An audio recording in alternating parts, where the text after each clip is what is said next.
The tariff negotiations between Korea and the United States have been concluded. Today I'll quickly go over only the details of the tariff agreement. Let's take a look right away. On October 29, Hanmi Korea finalized tariff negotiation details. The United States investment totals $350 billion, 497 trillion won, with 200 billion, 284 trillion won in cash. There's also a yearly cap of $20 billion, or about 28 trillion won.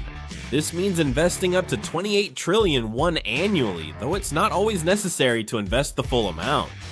They say dollar investment depends on project progress. At first, since the two countries have been negotiating for over 2 months, I thought they wouldn't reach an agreement this time, but the leaders of South Korea and the United States reached an agreement about 3 hours after their summit ended. United States financial investment is $350 billion, with $200 billion in cash and $150 billion in shipbuilding.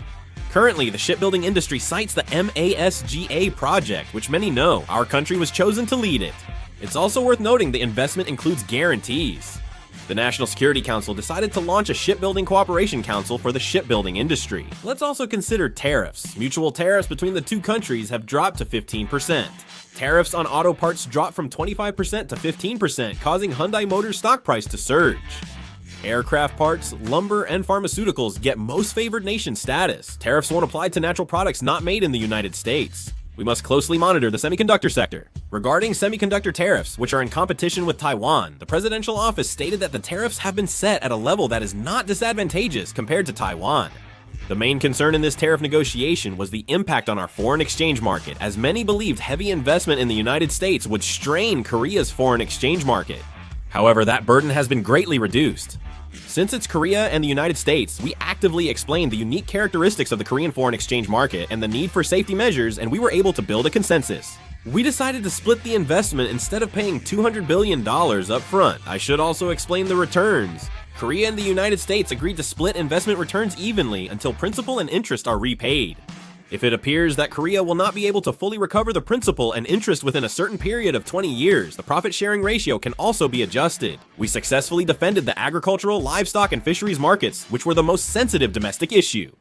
China boosted imports of Russian soybeans and energy while blocking American soybeans and sought to expand soybean imports from Korea. However, the Korean government kept its agricultural, livestock, and fisheries markets, including soybeans, closed. Of course, since there is a possibility that the United States may resume separate negotiations on grains like soybeans or corn in the future, it seems that more thorough preparation is needed. Companies that anxiously watch the results of the negotiations between the two countries also expressed their welcome. On this day, Hyundai Motor Group expressed its gratitude to the government for its dedicated efforts throughout the difficult negotiation process, following the news of the agreement being reached. Other companies responded positively to the negotiation results. The part that drew particular attention at this Korea-United States summit was the issue of the Chul submarine, which President Lee Jae-myung personally mentioned. President Lee Jae-myung stressed at the summit that due to rapid security changes on the Korean peninsula, securing the Chul submarine is crucial for South Korea's future independent defense. He particularly pointed out that with the submarine-launched ballistic missile threat from North Korea becoming a reality, and with Chinese and Russian navies actively operating in the Northeast Asian seas, South Korea's ability to respond is limited if it relies only on conventional diesel-powered submarines. The Chul submarine enhances military strength and strategic autonomy, operating underwater for months on one fueling for long-term remote missions. President Lee Jae-myung explained to President Trump that if South Korea gets the Chul submarine, the United States could greatly reduce its security burden in Northeast Asia. In other words, the logic is that as South Korea strengthens its own deterrence and surveillance capabilities, the frequency and cost of United States military intervention will decrease, thereby increasing the efficiency of the alliance. President Trump also agreed with this. He mentioned that South Korea already possesses advanced shipbuilding and nuclear technology, and agreed that nuclear-powered submarines could contribute not only to strengthening South Korea's defense capabilities, but also to the structural stability of South Korea-United States security cooperation. President Trump also reportedly showed strong interest in joint civilian and military nuclear technology development and management. This is not simply a matter of submarine propulsion technology, but an issue that could be negotiated as cooperation across strategic industries in the future, such as the development of small modular reactors or the management of the nuclear fuel cycle.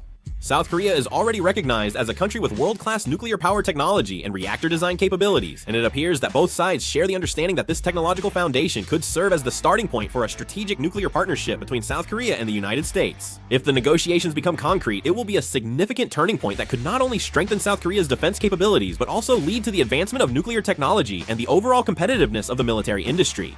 That's all for today's video, thank you.